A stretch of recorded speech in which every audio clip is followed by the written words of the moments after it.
नमस्कार जय जगन्नाथ मु मीरा आपण मानक स्वागत करुच्ची मोर यूट्यूब चैनल मीरा ऑफिशियल को मुझे सहित गोटे छोटिया रेसिपी गोटे शेयर करने को चाहूँगी। रेसिपी आपण मान तो विभिन्न प्रकार भर्ता करके खाइथिबे। मो टमाटो आलू आउ बैगणर गोटे मिक्स भर्ता बनैबी जोटा देसी खाइबा आ समस्त को भल लगे बोली मोर आशा।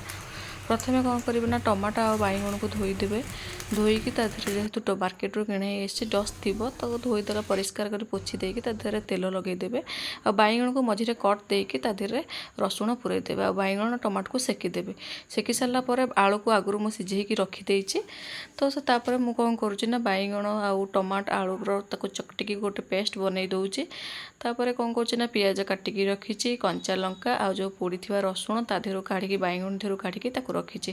प्रथमे कौन करुँची पैन बसैकी तेल गरम करुँचे। तेल पकईकी देहरे सुखिला लंका आ सोरिष पकाउची। सोरिष पकईला ऑप्शनल अच्छे आप चाहिए जीरा पकई पारे। जेहेतु मु सोरिष तेल पकईचे तो यहाँ को मु सोरिष ही पकाउची। आपन तापर चाहिए जीरा पकई पारे। सुखिला लंका तापर सोरिष कंचा लंका आ जो पोड़ा रसुण ताको पकईकी टिके भाजिबे। तापर पियाज पकेबे। पियाज टिके भाजी होगला पर तादरे लुण हलदी लंका गुंड पकईकी भाजिबे। मसलाटा टिके भाजी होगला पर तादरे जो भर्ता कर रखिथिबा मिक्स पेस्ट कर रखिथिबा आलू टमाटो बैगण को पकईबे। पकईकी से भलसे कषि होगला पर पानी टिके मरीगला पर तादरे कौन करबे ना जीरा लंका गुंड ऐड करदेबे। कहीं जीरा लंका गुंड पकईले टेस्ट भल आसे।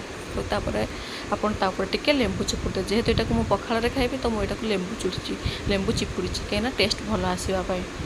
तो तापर चिपुड़ी सारा पर आप धनिया पत्र मो पाखे ना तो मुझे पकईनी। आपड़ चाहिए पकई पारे ये ऑप्शनल अच्छे। आपण मैंने घरे बनातु देसी स्टाइल टमाटो आलू बैगण भर्ता खाई कमेंट करके मत कहतु केमिति होईची। मु जाऊँ मोर पखाल गढ़ा बाढ़ी खाई नेबी। आपण मैंने खातु बनईकी आ कमेंट मध्यम मत जनातु खाइबाटी केमिति होईची।